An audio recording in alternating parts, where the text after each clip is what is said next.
Assalamualaikum warahmatullahi wabarakatuh. Alhamdulillahirabbil alamin wa bihi nasta'in ala umuri dunya waddin. Asyhadu an la ilaha illallah al-malikul haqqul mubin wa asyhadu anna Muhammadan abduhu wa rasuluhu shadiqul wa'dil amin. Allahumma shalli wa sallim ala sayyidina Muhammad wa ala alihi wa ashabihi ajma'in. Bapak-bapak dan ibu-ibu jamaah buka puasa bersama ya Masjid Al-Mujahidin yang dirahmati Allah. Alhamdulillah, marilah puji syukur kita panjatkan kehadirat Allah Subhanahu wa taala pada sore yang ini, sore yang diguyur hujan ya. Alhamdulillah kita masih dapat bertemu untuk satu acara kalau di dalam agenda itu buka puasa bersama seri terakhir.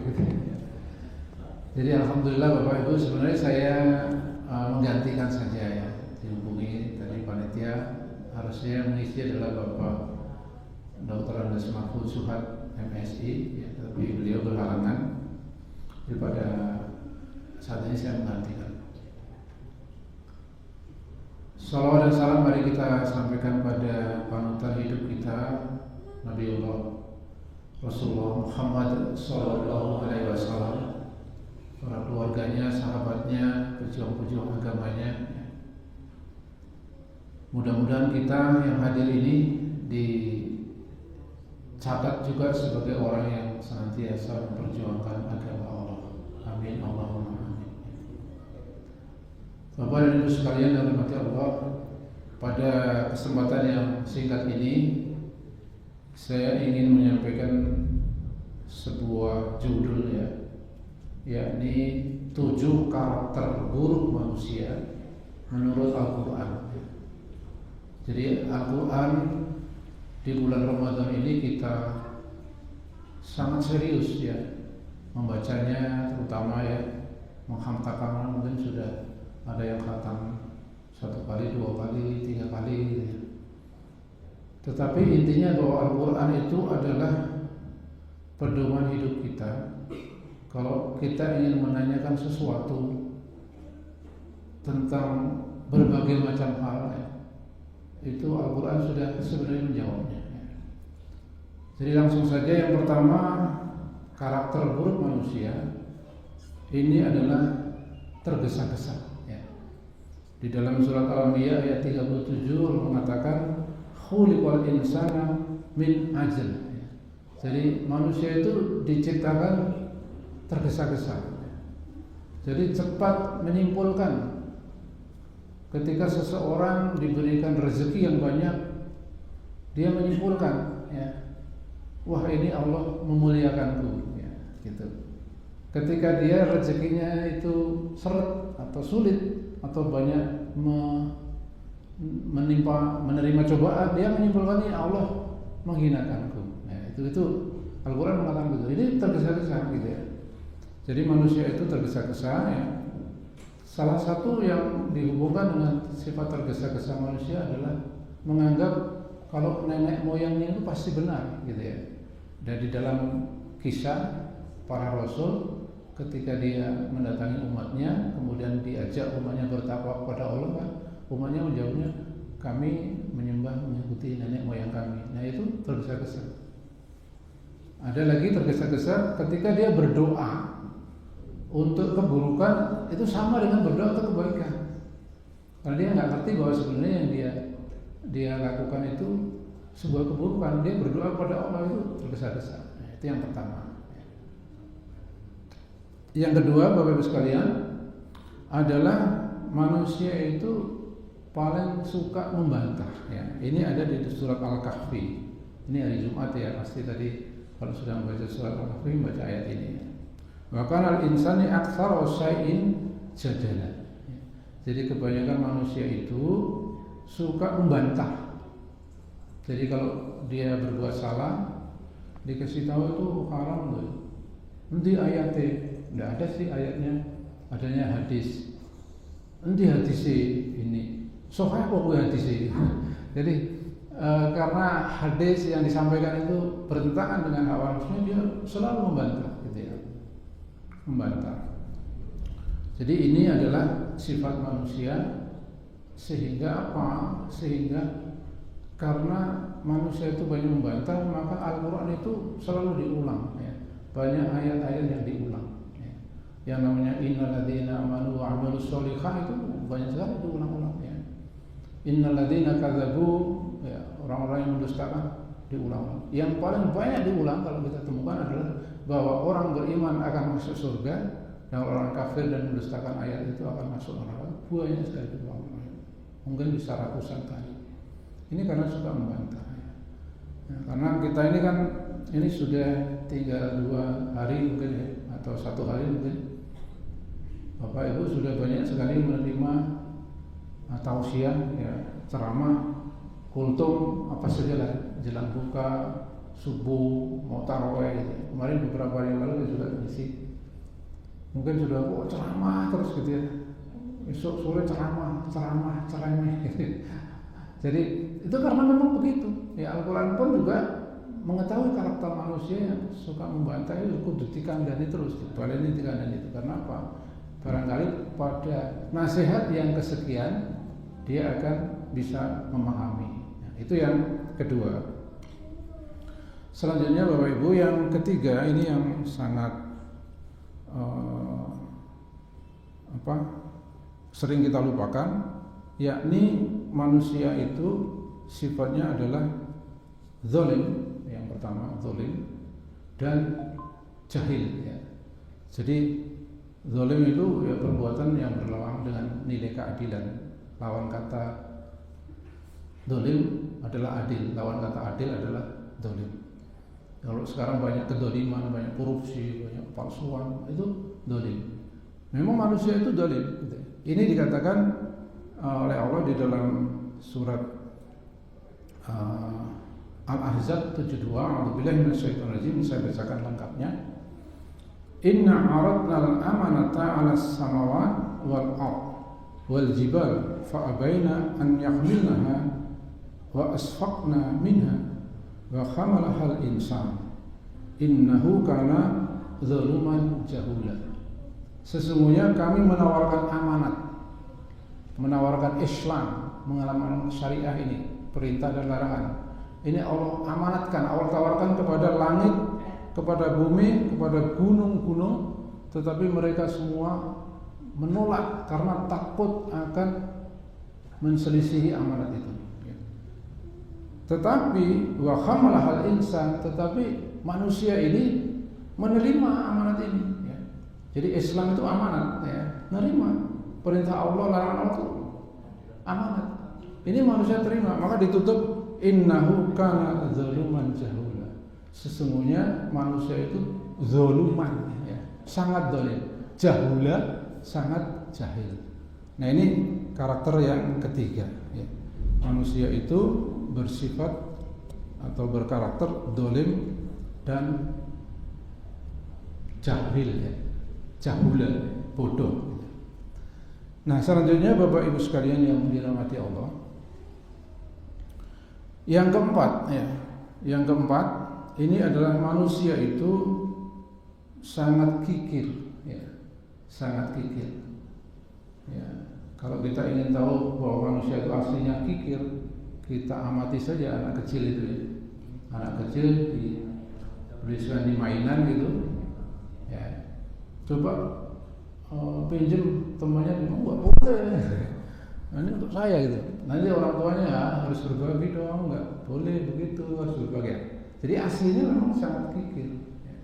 Bahkan manusia bersifat kikir itu sampai diulang 15 kali di banyak ayat, ya. Di banyak ayat. Jadi kalau kemarin di kultum saya katakan bahwa potensi zakat di Indonesia menurut Bazis itu 300-an triliun, tapi yang bisa disetor, ya, itu hanya 10%, ya. Jadi masih ratusan triliun yang harusnya dibayar oleh orang yang wajib zakat tapi tidak bayar. Kenapa? Ya karena kikir, ya. Karena kikir itu. Ini sifat buruk yang keempat. Jadi yang pertama tadi saya ulang ya, tergesa-gesa, suka membantah, dolim, bodoh, kikir. Nah, ini ada 7 ya. Sekarang yang kelima. Yang kelima, manusia itu kebanyakan tidak tahu. Kebanyakan tidak tahu. Kalau Bapak Ibu ingin memahami bagaimana manusia itu tidak tahu, kita baca sejarah Qabil membunuh Habil. Qabil membunuh Habil. Dikatakan di dalam ayat dikatakan bahwa setelah Qabil membunuh Habil, maka dia menyesal. Dalam penyesalannya itu dia bingung, adiknya ini mayatnya itu mau dia makan, ya, dia nggak tahu, ya. Maka Allah kemudian memberitahu dengan mengirim 2 ekor burung yang saling bertarung, kemudian burung yang satu mati, burung yang hidup itu kemudian nyeker itu, nah dia baru alangkah bodohnya saya gitu ya, si Qabil itu. Nah demikian juga sifat tidak tahu Nabi Nuh ya, itu dakwah sampai 800 tahun cuma dapat 80 orang, coba bayangkan Bapak Ibu, 800 tahun cuma dapat 80 orang, berarti setahun berapa? Ya. Saking apa ya? Saking turun temurunnya kebodohan. Jadi begitu kita punya anak di dalam kisah itu ya, maka ibunya ngasih tahu itu ada orang gila namanya Nuh. Jangan sampai kamu ikut sama orang itu. Ya, itu dari sejak kecil terus dikasih tahu. Dan itu terus turun temurun sehingga hanya sedikit saja. Ya. Kan Nabi Nuh itu dikatakan umurnya 950 tahun. Ya. Dakwahnya 80 tahun coba. Bayangkan Bapak, ini berapa orang ini? Jadi mungkin hanya satu masjid ini. Itu karena tidak tahu ya. Jadi ada kalimat yang diulang-ulang, walakin aktsara nasi la ya'lamun. Ya. Akan tetapi kebanyakan manusia itu tidak tahu. Ya. Menarik ini Bapak. Surat Saba dikatakan wa ma arsalnaka illa kaffatan linnas. Tidaklah aku utus engkau Muhammad kecuali untuk seluruh manusia. Ditutup ayat itu walakin aktsara nasi la ya'lamun. Tetapi kebanyakan manusia tidak tahu. Manusia itu sekarang berapa Bapak Ibu? Ya, manusia di muka bumi yang cuci atom jumlahnya berapa? Ya, jumlahnya hampir 10 miliar. Ya.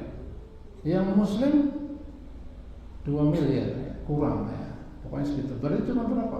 20%. Berarti yang lainnya gimana? Ya tidak tahu tadi. Ya. Tidak tahu, mungkin malah menganggap itu cuma dongeng, gitu ya. Nah sehingga kebanyakan manusia tidak tahu itu diulang 11 kali di Al-Quran. Ya. Jadi ada ayat yang Allah menciptakan langit dan bumi ini, kerumitannya itu lebih rumit dan lebih sulit daripada Allah menciptakan kamu wahai manusia. Ya, diri kita ini kan udah rumit ya. Coba kita buka sistem pencernaan kita, jantung kita buka, rumit sekali ya. Paru-paru, bagaimana sistem saraf itu bekerja, rumit sekali. Tapi Allah katakan membuat langit dan bumi segala isinya itu lebih berat, dikatakan lebih rumit daripada maksudnya janjane gawe menungso iki gampang gitu ya.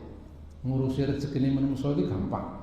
Ini loh langit bumi dari bumi galaksi yang sangat besar, binatang-binatang yang sangat besar, sampai binatang-binatang sampai kecil, sampai tengu ya, kecil banget ya. Di Jepang itu bisa bikin patung, bukan patung, robot ikan gitu ya. Ada bisa bikin, tapi coba bayangkan bikin robot tengu bersama ya. Orang Jawa tengu itu ya tengu ya. Pokoknya ada kok gatal apa dilihat itu ada binatangnya kecil sekali. Itu kan ada sarafnya, ada mulutnya mungkin. Bagaimana si Jepang itu bisa bikin robot tengu? Jangan kan tengu ya. Mungkin robot nyamuk aja dia nggak bisa. Artinya Allah ketika mengatakan langit bumi itu lebih rumit, lebih sulit dibikin, tapi itu semuanya akan dihancurkan oleh Allah. Ya, dan manusia akan dimintai bertanggungjawab. Ya. Jadi itu yang kelima Bapak Ibu, kebanyakan manusia tidak mengetahui.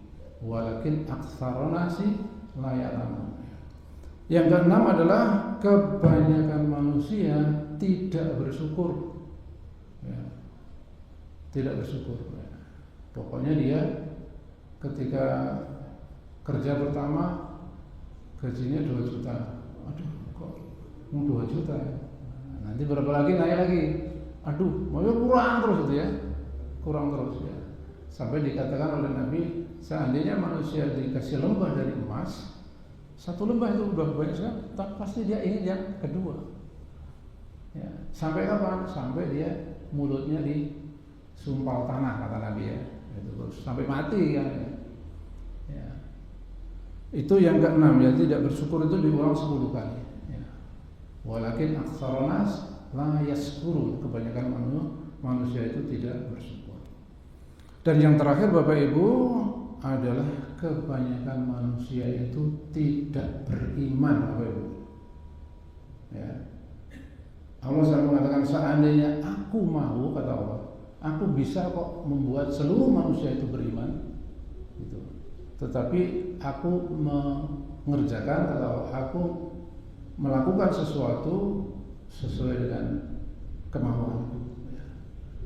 Jadi tadi dikatakan 10 miliar ya, yang beriman 2 miliar. Dari yang beriman itu yang bisa baca Quran mungkin sedikit lagi. Dari yang beriman itu yang mau ngaji lebih sedikit lagi. Karena kita masih melihat bulan puasa pagi-pagi sudah sedih gitu. Padahal Muslim dia ya, Muslim itu. Alasannya nggak kuat gitu ya, karena pekerjaannya terlalu berat. Padahal kalau mau ya, pekerjaan seberat apapun tuh bisa. Main bola aja bisa kan ya. Kemarin kan ada ya permainan bola yang dihentikan saat maghrib karena ada pemain yang ingin buka puasa. Saya ini habis buka puasa nggak sholat maghrib tapi main bola lagi. Ya nanti kan bisa dijamak mungkin begitu ya. Tapi itu menunjukkan bahwa pekerjaan main bola itu kan sangat berat. Tapi kalau ada kemauan bisa ya. Karena Allah memerintahkan sesuatu itu sudah diukur ya. Allah menyuruh puasa, kita puasanya kan masih sedang-sedang ya. Paling lama berapa jam Bapak Ibu? Ya, paling jam 4 gitu ya, sampai jam 6 kurang ya, 12. Coba yang puasa 15 jam, 16 jam, 18 jam kan ada ya gitu. Itu mau nyoba silakan. Di negeri-negeri yang panjang itu. Jadi 7 Bapak Ibu. Terus bagaimana caranya Islam ini memperbaiki 7 karakter manusia yang buruk tadi ya. Yang tergesa-gesa, yang suka membantah, yang dolim, jahil, kikir, tak mau tahu, tidak tahu dan tidak mau tahu gitu ya. Tidak bersyukur, tidak beriman, itu bagaimana? Nah ini jawabannya ada di dalam kalimat Rasulullah. Innama bu'ithu li'utami makarimah akhlak. Sesungguhnya aku diutus untuk menyempurnakan akhlak manusia. Nah, kalau kita lihat sejarah Nabi Muhammad itu di Mekah ya, itu 13 tahun. Apa dakwah beliau di Mekah? Akidah. Kenapa mereka? Karena mereka menyembah Lata, Uzza, Manat, Hubal. Jadi mereka itu tidak tahu ya bahwa yang namanya patung, yang namanya entah itu patung batu, patung besi, patung dari kayu, segede apapun itu tidak memiliki kemampuan. Jadi kalau dia menyembah patung, sesungguhnya dia itu menyembah dirinya sendiri, menyembah hawa nafsunya sendiri. Maka Allah mengutus Rasul untuk sembahlah Allah. Dan orang Mekah itu yang namanya kafir Mekah itu Bapak Ibu, itu ketika ditanya begini, siapa yang menciptakan langit? Siapa yang menciptakan matahari, bulan, bintang? Mereka itu menjawab Allah. Mereka itu menjawab Allah. Nah kemudian Nabi mengatakan, katakanlah wahai Muhammad, kenapa kamu tidak bertakwa? Kenapa kamu menyembah patung ini? Nah, seperti itu. Nah sehingga yang pertama diperbaiki adalah akidahnya, bahwa sesungguhnya yang berhak disembah itu bukan benda-benda itu. Ya, jangankan patung, ya, matahari, bulan, bintang tidak layak untuk disembah. Yang disembah adalah Allah Sang Pencipta jagat raya ini. Tetapi bagaimana dakwah Nabi dihalang-halangi oleh pamannya sendiri, ya Abu Lahab, Abu Jahal, Abu Sufyan, banyak. Sampai akhirnya setelah 13 tahun beliau tidak berhasil mengislamkan tokoh-tokoh Quraisy itu, beliau berdakwah ke sekitarnya, dan di akhir periode Mekah itu para pemimpin Madinah Yasrib itu menerima dakwah beliau, maka beliau kemudian hijrah. Nah, ketika beliau hijrah ke Madinah itu, posisi beliau itu sudah mirip kepala negara kota, negara kota namanya, negara tapi kecil, yaitu Yasrib. Ada suku yang pendukungnya, suku Aus dan suku Khazraj. Dua suku itulah yang kita sebut sebagai kaum Ansor. Nabi ketika hijrah itu jumlahnya mungkin hanya sekitar ratusan, ketika hijrah itu. Maka ketika 2 tahun terjadi perang Badar, beliau menghadapi 1000 dari tentara Quraisy dengan hanya 313 tentaranya, 313 melawan 1000. Itu perang yang dimuat di Al-Quran, perang Badar, perang yang menentukan sejarah Islam.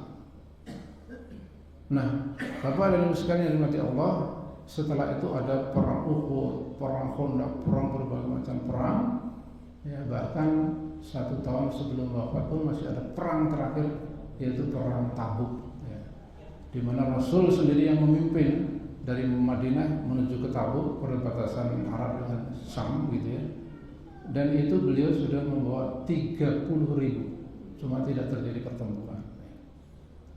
Jadi kalau kita lihat, Nabi itu memperbaiki akhlak manusia itu dengan cara mencelupkan manusia itu ke dalam Al-Quran. Nah, ini bahasanya disebut di dalam surat Al-Baqarah ayat 138. Sibghatallah wa man ahsanu minallahi sibghatan wa nahnu lahu abidun. Celupan Allah. Jadi Al-Quran itu seperti celup. Jadi manusia itu dicelup. Yang kikir itu dipaksa supaya tidak kikir. Jadi orang yang nggak bayar zakat, nggak mau bayar zakat, dipaksa. Kalau sekarang kan enggak, ya suka-suka aja kesadaran lah kesadaran. Jadi Bapak panitia zakat monggo yang mau bayar zakat kan lah, silakan Kalau nggak mau gimana? Ya nggak apa-apa Nah, ini Nabi nggak begitu, dipaksa. Sehingga kikir ini nantinya akan otomatis berkurang Bahkan ketika ada yang sifatnya kafarat misalnya, itu juga memerangi sifat kikir. Orang tua yang sudah tidak mampu berpuasa, apa caranya? Oh, nanti diganti, enggak kan? Membayar fidyah. Dan ini bukan hanya Muslim dipaksa harus bayar zakat, orang tua ini bayar fidyah. Orang non Muslim yang kaya namanya membayar jizyah. Sehingga fidyah, zakat, jizyah, sedekah, infak, macam-macam itulah cara memerangi kekikiran. Kemudian cara memerangi kebenaran. Allah mengatakan bahwa menuntut ilmu itu wajib. Rasulullah mengatakan begitu. Thalabul ilmu faridatun ala kulli muslim wal muslimat. Menuntut ilmu seperti ini wajib. Wajib itu artinya apa? Kalau nggak menuntut ilmu berdosa. Kalau sudah menuntut ilmu, kita punya kewajiban lagi menjalankan apa yang kita ilmui itu. Kalau hanya menuntut ilmu, sholat malam itu bagus, sholat malam itu sangat bermanfaat, menenteramkan hati, sholat malam. Terus kita nggak sholat malam, belum, itu baru numpuk di sini. Ilmu itu harus menjadi amal. Ilmu tanpa amal bagaikan pohon tidaknya menyembuhkan kebodohan tadi, Kemudian paling banyak membantah itu Al-Quran sendiri langsung, Kan banyak perdebatan di dalam Al-Quran yang menantang, orang-orang kafir itu, Kan bantahan yang paling Allah benci adalah membantah Al-Quran dan dia tidak mau menerima Islam. Itu bantahan yang paling Allah benci. Manusia yang sudah diberi hidup, diberi nyawa, diberi rezeki, diberi anak, diberi kesehatan, cuma disuruh menyembah saja. Ya, dan menyembah itu kan juga bukan sesuatu yang tidak bisa dilakukan, gitu ya. Karena menyembah itu kan sebenarnya sederhana Bapak Ibu, sekedar yang Allah larang jangan dilakukan, yang Allah perintahkan lakukan semaksimal mungkin, itulah menyembah. Ya.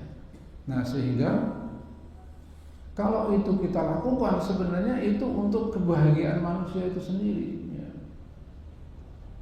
Allah melarang minum khamr. Ya. Kalau saya bicara di sini mungkin nggak pas ya. Kenapa? Karena ini nggak ada yang minum khamr.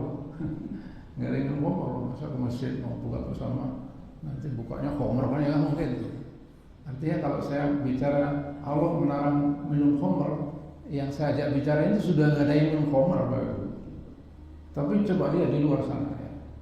Kemarin bulan apa ya? 2 bulan yang lalu mungkin ada di Jogja itu ya, darurat khamr. Sebenarnya bukan hanya Jogja, Indonesia Bapak Ibu, darurat minuman keras. Terus bagaimana kejadian? Memang Nabi dulu tidak menghadapi masalah itu. Nabi menghadapi masalah itu ya. Jadi ketika ada orang yang minum khamr kemudian sholat, mabuk sholat, kira-kira gimana? Allahu Akbar, langsung sujud mungkin ya, nggak baca Fatihah, mabuk gitu. Nah, terus muncul ayat, wahai orang-orang beriman, janganlah kamu sholat padahal kamu dalam keadaan mabuk. Artinya apa Bapak Ibu? Dulu pernah ada di zaman Nabi itu orang yang mabuk kemudian sholat. Kenapa? Khamrnya belum dilarang gitu ya. Khamrnya belum dilarang. Kemudian ada peningkatan ya. Mereka bertanya kepadamu tentang khamr, yas'alunaka 'anil khamr. Mereka bertanya kepadamu tentang khamr. Katakanlah khamr, minuman keras itu ada manfaatnya, ada mudaratnya, tetapi mudaratnya lebih besar daripada manfaatnya. Itu belum ada larangan ya. Sampai menurut sebuah kajian, sampai Umar bin Khattab itu menghadap Rasul, kok Allah itu enggak tegas toh? Senjata khamri oleh orang gitu. Nah, ketika dialog Umar seperti itu turunlah ya surat Al-Maidah 90. Innamal khamru wal maisiru wal ansabu wal azlamu rijsun min amali syaitan.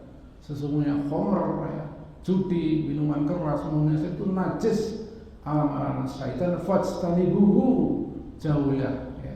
La'allakum tuflihun, kamu beruntung. Sekarang khamr di mana-mana tahu Bapak Ibu. Ya, kalau nggak beli ya ngoplos gitu. Ya, kita hobinya ngoplos gitu ya. Sampai ada yang mati banyak. Dan khamr itu ya kita nggak melarang gitu ya. Nah inilah bedanya kita dengan apa yang Rasul. Jadi Allah ya Rasulullah itu ketika 10 tahun di Madinah Bapak Ibu, itu surat yang beliau terima itu surat Al-Baqarah, surat Al-Imran, surat An-Nisa, surat Al-Maidah. Surat-surat yang mengatur kita semua, melarang khamr, melarang zina, melarang judi, ya, melarang membunuh. Tapi ketika beliau di Mekah itu surga neraka, surga neraka, surga neraka. Itu juz 30, juz 29, juz 28 itu adalah akidah semua. Supaya kita yakin bahwa kita hidup ini sebagai muslim, kita itu betul-betul sangat beruntung karena kita jelas sekali ibarat mau jalan itu jelas. Kita harus menyiapkan apa, kita mau kemana, ujungnya di mana. Nah, karena saat ini Bapak Ibu masih banyak sekali orang yang tidak tertarik dengan surga. Di surga itu ada sungai khamr, sungai susu, apa saja. Istrinya bukan cuma 1, bukan cuma 4. Bidadari-bidadari yang Allah ciptakan langsung. Yang bidadari itu bagaikan mutiara, tidak pernah tua, tidak pernah menstruasi, tidak pernah. Tapi nggak tertarik manusia itu. Di satu sisi Allah kasih tahu nanti yang ingkar, yang dolim masuk neraka. Neraka itu nanti makan buah zakum. Buah itu kalau dimakan perutnya mendidih ya. Para penguasa yang dolim nanti akan memasukkan neraka, kepalanya akan dicor dengan air yang sangat panas. nggak takut juga. Gitu. Nah itulah kita yang hadir ini, alhamdulillah.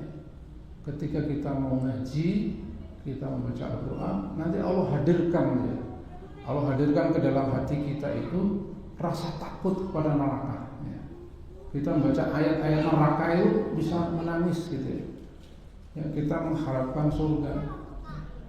Kalau misalnya, mohon maaf, istrinya wajahnya kurang memuaskan, nanti di surga istri itu akan dibuat secantik-cantiknya oleh Allah ya, menjadi pasangan di surga.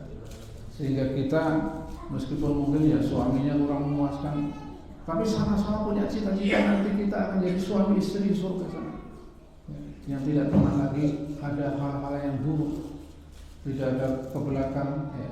Tidak ada kecuali adalah senang-senang.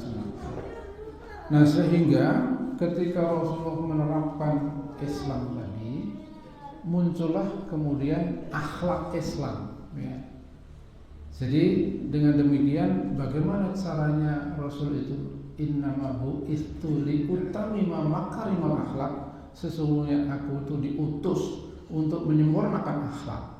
Maka akhlak itu dibangun dengan, kalau sekarang dengan sistem hukum, ya, dengan hukum di mana hukumnya berasal dari Al-Quran. Bahkan Rasul ketika membuat negara, ya tujuannya cuma satu, untuk menjalankan hukum Al-Quran itu. Maka tidak heran ketika istri beliau ditanya, wahai Aisyah, bagaimanakah akhlak Rasulullah? Maka Rasul menjawab, akhlak Rasulullah adalah Al-Quran. Ya. Nah sekarang ini kita belum, ya, kita belum. Sebagai contoh Bapak Ibu, apa yang Bapak Ibu rasakan ketika dikirimi video tentang Gaza? Kemarin kan di bulan Ramadan, ya, terjadi lagi pemboman lagi kan, ya, pemboman lagi. Anak kecil yang luka, yang badannya hancur, masjid-masjid yang hancur, dan itu sudah berpuluh tahun ya. Sejak 1948 negara Israel berdiri selalu seperti itu. Apa yang salah dari umat Islam? Satu, umat Islam tidak bersatu ya. Ini Gaza, di sini Lebanon, ini Mesir, ini Syam gitu. Belum kalau lebih jauh lagi nanti ada Iran lebih jauh lagi ada Indonesia, ada Pakistan. Mereka itu bukannya tidak punya senjata, bukannya tidak punya tentara. Mereka itu cuma tidak punya komando saja. Nah, komando inilah yang sangat kita butuhkan saat ini. Itulah yang dilakukan oleh Rasulullah. Jadi ini mungkin sudah tinggal 10 menit ya. Oke. Jadi saya sampaikan kepada Bapak Ibu sekalian bahwa ketika Rasulullah itu menyempurnakan akhlak manusia, itu kita harus kembali kepada misi Rasulullah ya. Wa ma arsalnaka illa kafatan linnas. Tidaklah aku utus engkau Muhammad kecuali untuk semua manusia. Jadi Rasul itu diutus untuk seluruh manusia sampai hari akhir. Maka kalau mukjizat Nabi Musa berupa tongkat kita tidak temukan lagi, mukjizat Nabi Nuh berupa kapal kita tidak temukan lagi, dan mukjizat Nabi-Nabi yang lain itu kita tidak temukan. Tapi mukjizat Nabi Muhammad itu ditinggalkan untuk kita ya. Bapak Ibu yang punya handphone ya, ada Al-Qurannya, handphonenya ya, ada Al-Qurannya. Bukan sekedar Al-Quran, ada terjemahannya, ada terjemahannya. Ada tafsirnya, ada tafsirnya. Ya. Jadi Al-Quran ini yang tadinya ketika Rasulullah wafat itu masih ada di tulang, ada di kulit binatang, sudah dikemas sedemikian rupa oleh para sahabat dan akhirnya sampai ke tangan kita begitu mudah. Al-Quran itu kita peroleh, kita baca. Belum lagi kalau Bapak itu menggunakan AI ya, Microsoft Copilot, menggunakan ChatGPT, tinggal ketik saja sudah ketemu ya. sudah ketemu. Ya. Jadi kalau masalah ilmu tentang Al-Quran udah berlimpah sini Bapak Ibu. Yang belum adalah pelaksanaannya. Ya. Kalau Bapak Ibu membaca surat Al-Baqarah ayat 190, Allah menyatakan, perangilah orang-orang yang memerangi kamu. Jelas ini ya, Israel, Zionis didukung negara Amerika memerangi. Perangilah orang yang memerangi, itu perintah kepada kita. Cuma kita nggak bisa, ya. Nggak bisa. Karena apa? Karena tidak ada yang mengkomando. Kita punya banyak sekali pemimpin di dunia Islam ini, tapi tidak ada yang mengkomando. Nah, sehingga ya tidak diperangi. Oleh karena itu, Bapak Ibu, di kesempatan yang singkat ini, saya kembali kepada tema saya tadi tentang 7 karakter manusia yang buruk. Itu sudah berhasil diperbaiki oleh Rasulullah. Masyarakat Arab yang tidak pernah ditulis oleh sejarah, kemudian tiba-tiba muncul sebuah peradaban yang bisa melakukan Persia, melakukan Romawi, terus berkembang selama 7 abad ya. Karena 7 abad berikutnya adalah proses penurunan. Dan sampailah Islam ke Nusantara, ke Indonesia, ke wilayah kita. Maka kita punya kewajiban untuk mempertahankan Islam, memperbaiki Islam ini. Dan satu hal yang pasti harus kita yakini adalah bahwa ketika Al-Quran ini nanti sempurna, dan Allah berjanji suatu saat nanti akan sempurna, akan dikembalikan lagi, maka manusia itu akan kembali kepada akhlaknya sebagaimana yang diinginkan oleh Al-Quran ya. Jadi kalau sekarang ini masih ada yang suka tergesa-gesa, suka membantah, ya memang itu aslinya begitu ya. Kalau banyak orang kafir yang memang ya, orang kafir itu ada supaya kita mendakwai mereka. Dan dakwah itu Bapak Ibu adalah sebuah bentuk kecintaan. Lu podo-podo anak putune Nabi Adam kok aku masuk surga insya Allah ya. Bapak Ibu semuanya pengen masuk surga insya Allah. Tapi saudara-saudara kita yang belum Islam ya. Sehingga kalau sekarang kita dengar ada artis ini, ada tokoh ini masuk Islam, itu kita berbahagia di sini. Berbahagia karena itu menjadi saudara kita. Tapi kalau sudah didakwai, sudah malah memusuhi, malah mengusir, malah bahkan mungkin melakukan hal ya itulah memang risiko yang merupakan perjuangan kita sebagai tugas kita umat Rasulullah Muhammad SAW. Kurang berapa menit itu? Baik, jadi masih 5 menit ya. 48 ya, 48. Jadi luar biasa kalau kita mau membaca Al-Quran ya.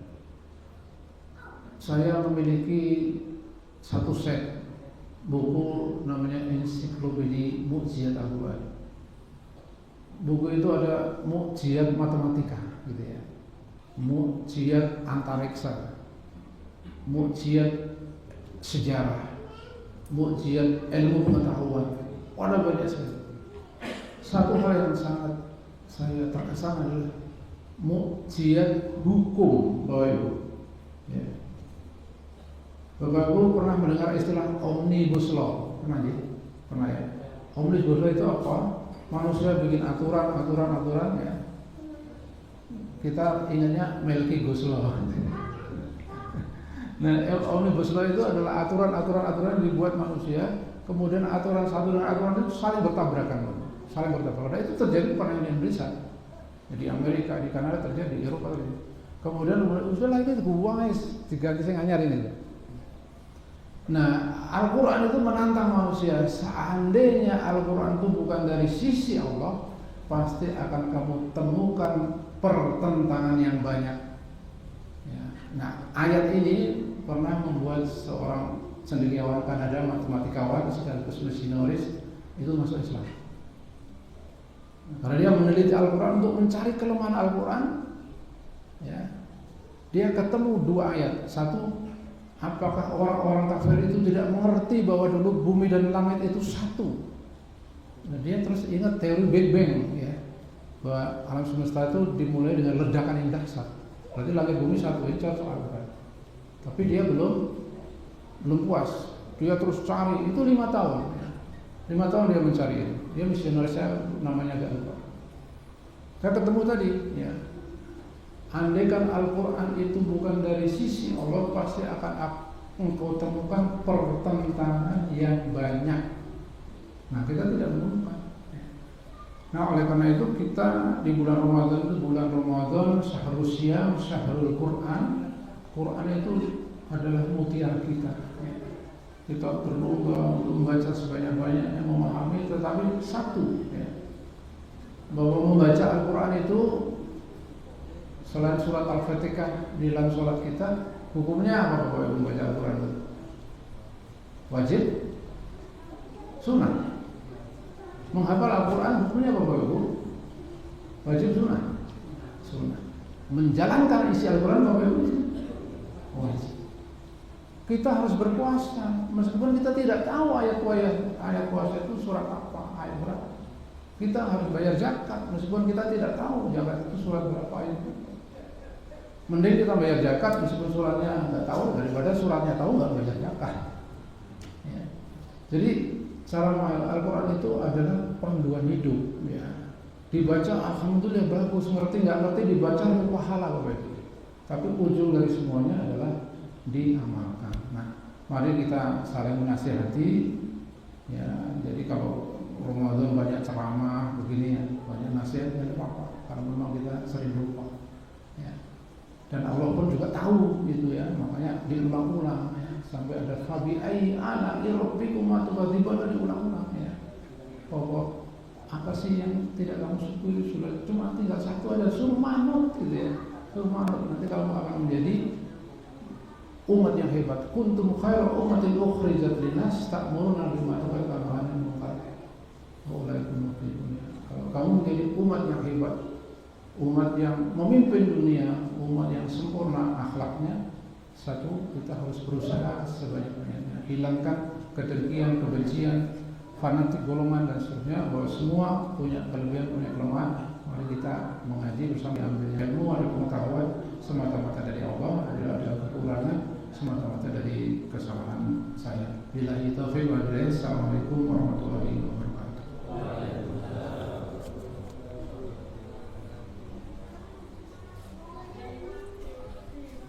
Wah, banyak banget.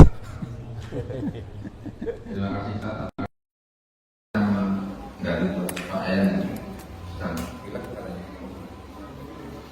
Allah